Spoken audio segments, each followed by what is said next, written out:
Ayan, katatapos ko lang panoorin yung premiere ni Berador. At doon, guys, ito ay ang topic natin ngayon. Ito yung patungkol kay Mikoy. So, ayun. Shoutout kay Mikoy. Ikaw ba, Mikoy, ay may sarili ng community? Dahil ikaw ay may mga vlogger na hindi naman kalingap at ang iyong mga tropang ito na mga vlogger ay nagbablog sa iyong mga beneficiary. O, yun. Ito ba ay editor? Ano ba yan? Bakit? May sariling editor? Ano ba? Hintay ko muna na ang kay Birador ay makakuha muna ng counting views. Kahit mamaya na po natin gamitin yung video ni Birador. At minuto pa lang na nai-upload, wala pang 1 hour, hindi naman natin pwedeng gamitin. Ayun. Ang tanong, si Kalingap Mikoy, Kalingap Kalingap Mikoy, ay may sarili na bang community? At merong sariling vlogger. Ang mga vlogger na ito ay hindi naman kalingap, pero ito ay tropa niya at nagbablog sa kanyang beneficiary. Yung tanong lang, totoo ba? At sa group chat din po ay bumagsak din po yan. At yun nga, nagla-live yung mga kasama ni Mikoy. At ang topic ay kalingap. So, bakit ganun?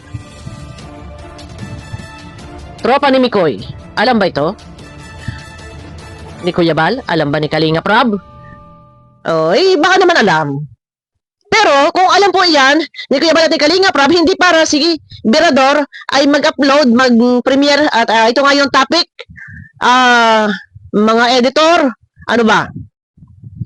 Tropa ay, ngayon, tagapag-upload na, at tagapag-vlog na. Okay lang, kung ikaw ay mayroong sariling vlogger at binablog ang iyong beneficiary, at ang video ay dyan i-upload mo sa yung YouTube channel, Mikoy, ay walang problema. Ang problema, may mga kanya-kanyang channel. Ang tanong, sila ba ay may basbas ng kalingap? Kasi ikaw ay kalingap at wala kang sariling community, kundi ikaw ay nakadikit sa kalingap, leading man. Hindi ba sa rules, scout mo, vlog mo? Kasi ang iyong karakter, leading man, wala kang pinagkaiba kay Edo, leading man si Edo, Kalinga Partners. Ikaw, Kalinga Partners na rin, no? Kasi leading man, K-Boys. K-Boys ba? Hindi yata, ano ba? Isang halimbawa po kay Edo, Kalingap, and then leading man. Isang halimbawa na yung subject ni Edo ay i-vlog ng iba na hindi naman kalingap. Hindi ba pangit ang sagwa? Bawal. Dahil scout mo, vlog mo. Pero bakit? Ito ay bumagsak na rin po sa group chat. Ganun nga daw. Ang mga tropa o mga kakilala ni Mikoy, kasama ni Mikoy, ay nagla-live topic ang kalingap. Gayon hindi naman kalingap, topic daw po yung beneficiary ni Mikoy. Tapos ngayon, may premiere nga si Berador. Mamaya gagamitin po natin yan. Wala namang problema. Anytime pwede naman gamitin ng kay Berador. Pero po respeto, wala pang isang oras. Hayaan ko muna makabuse yan. Mamaya, babalikan po natin yan. No? Paglalautin daw. Sabi ni Berador, maglalaot. Sige, paglautin natin to. Mikoy! Alam mo ba yung rules? Scout mo, vlog mo. No problem. Kung yung mga kasama mo ay ipamember mo. Magpa-member sila sa kalingap. Nasa ganun hindi napupuna. Ikaw mismo dapat ang mangunguna. Or sa iyong live ay doon bigyan mo ng kapaliwanagan na ito po ay huwag niyo sisitahin. Or magkaroon ka ng isang separate video na sabihin mo, paalala po sa lahat, lalo na sa mga reactor, huwag niyo pong sisitahin ang mga ito kung ito man ay nagbablog sa aking mga beneficiary dahil ito po ay may basbas na. Or ipaalam mo na ako po ay meron ng mga sariling vlogger. Meron po ako sariling editor. Kung ikaw ay may sariling vlogger, nasabi pang ikaw ay kalinga. Dapat, kung meron ka ng sarili mong vlogger, gayong bawal at bawal mag-vlog ang iba sa scout ng iba. Dahil merong scout mo, vlog mo. Kung may sarili kang vlogger, dapat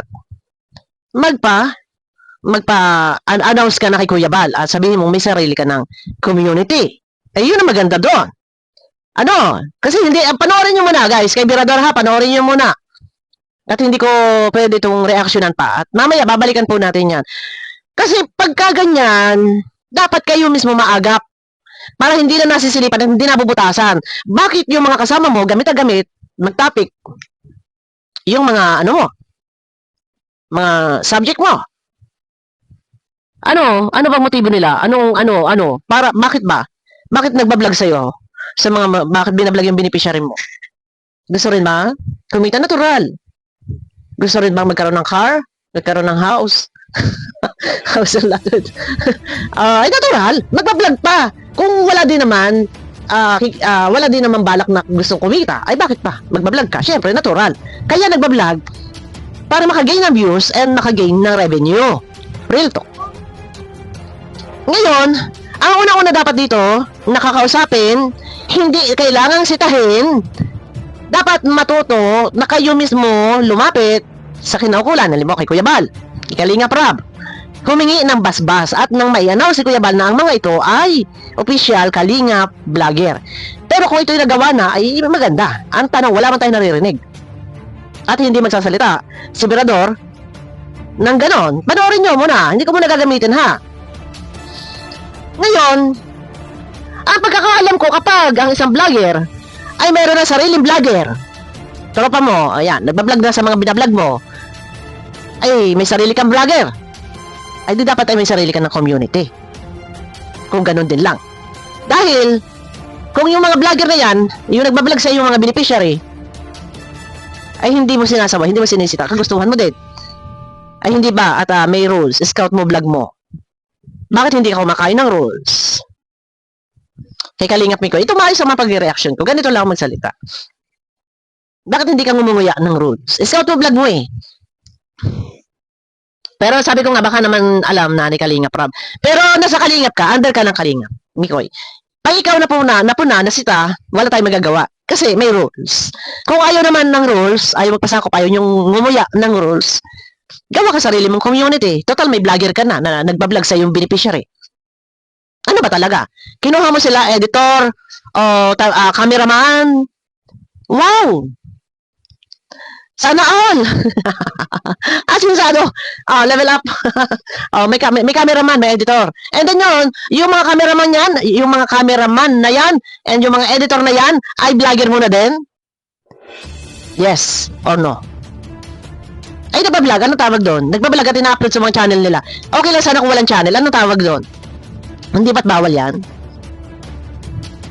Mas maganda nga kung sana yung mga beneficiary mo ay ipinablog mo na lang din sana sa mga Kalinga partners. Pero ganun pa man, bawal pa rin yun. Pero bakit ang mga tropa mo nagbablog? Ano ba ya, Kalingap? Ang nanonood sa kanila, ang nanonood sa iyo sa mga vlog mo ay Kalingap, and then ibablog nila. Ngayon, ang nanonood sa kanila is Kalingap din. Ay Kalingap ba yan? Nabasbasan ba sila? Official Kalingap partners? Tanong ko lang. Dapat kayo mismo yung magdadala, kayo yung mismo ang mangunguna. Ay, teka muna. Huwag muna kayong gumalaw, kayong mga cameraman ko, kayong mga editor ko, huwag kayong mag-vlog at baka masilip kayo. O masisilip kayo. Ang ganito muna, hihingi muna tayo ng paspas. And then, sa intruhan, pagka kayo nagbablog na, ay sa intruhan pa lang lilinawin na ninyo na, pasintabi po, mawalang galang, kami po ay may basbas. Pero kahit pa nga, binasbasan, bawal iyan, i-vlog ng sino man ang scout mo o beneficiary mo. Ngayon, may cameraman. Ano ba talaga? Cameraman, editor? Meron ka ng mga vlogger, sila na rin yung vlogger. Magkumuha ka na din ng reactor para, package. Kumuha ka na ng reactor. Pagka ganon. Kasi, ang mga Kalinga partners, wala silang mga hawak na vlogger para mag-vlog sa kanilang beneficiary. Isang halimbawa, kay Kalingap Edo, wala si Edo, wala si Edong vlogger. Halimbawa, si Dr. Lab, wala si Dr. Lab na vlogger na magbablog kay Darlene. O halimbawa, kung sino pa man dyan na iba, wala silang mga vlogger. Pero kita ka. May vlogger ka. Kumuha ka na ng reactor para complete package na. Yan. Sino makuha mo yung mga reactor? Sa lahat ng mga viewers, sa lahat ng mga makamikoy, huwag po kayo magagalit. As a reactor, mais naman yung pag-reaction, natural, pupunahin at pupunahin. Sabi ko nga minsan, kahit nakikita ni Kuya Balyan, kahit nakikita ni Kalinga Prab yan, hindi yan pupunahin. Dahil naninimbang. Para wala silang Kasi baka mamaya pag pinuna, sumama pa ang loob ni Mikoy. Oh, so kaya nga may reactor na ang pupuna. In a nice way naman, maayos naman pag reaction natin. So kung ganon, ay lumalabag ka, nilabag kang rules na nakikipag-collab ka sa hindi naman kalingap. At yung iyong, anak ko, Diyos ko, ang iyong mga beneficiary, pinabablog mo, ano ba yan? O, cameraman? Ano ba, gano? May cameraman na pa sa, level up ka na, may cameraman na si si Kalingap Mikoy. O, di ba? Wow, sana all. Tayo ka na ng community mo, kung ganon, na meron ka ng vlogger, binablog yung iyong subject. Pero, sabi ko nga, huwag magagalit yung mga minamahal nating viewers. Sasabihin na pinahaba, pinag-iinitan, or pinopo na lang po. Kinokorek lang. Kasi po bawal po yan. Doon pa lang may paglabag na. Di ba? Sino ang lumabag? Ay di yung mga, sino? Ay sabihin na natin, na si Mikoy naman nasa loob ng Kalingap, wala naman nilabag sa Kalingap ang mga vlogger niya. Kasi hindi naman sila Kalingap eh. Wala silang nilabag. Ito si Mikoy, bakit mo pinayagan na mag-vlog yung mga kasama mo? O hindi ba sila Kalingap? Magpa-member sa ACBP. Yun lang, para mai-announce si Kuya Bal na sila yung official Kalingap reactor. Ngayon, kung ayaw naman, total, nandyan na, di, mas maganda kumuha ka na din na sarili mo reactor at buo na community. Ganun lang kasimple yun. Ganun lang ka-basic yun. Kasi alam niyo sa tagal na panahon, 6 years na. 6 years na, wala akong nakita sa Kalingap partners na meron sila mga kanya-kanyang vlogger. Meron sila mga tropa na binablagan ka. Wala akong nakikita ng ganun. Wala. Ayun lang, mamaya abangan nyo ko kung ano yung pinupunto ni Berador, kung ano yung gusto niya mangyari. Abangan nyo ko.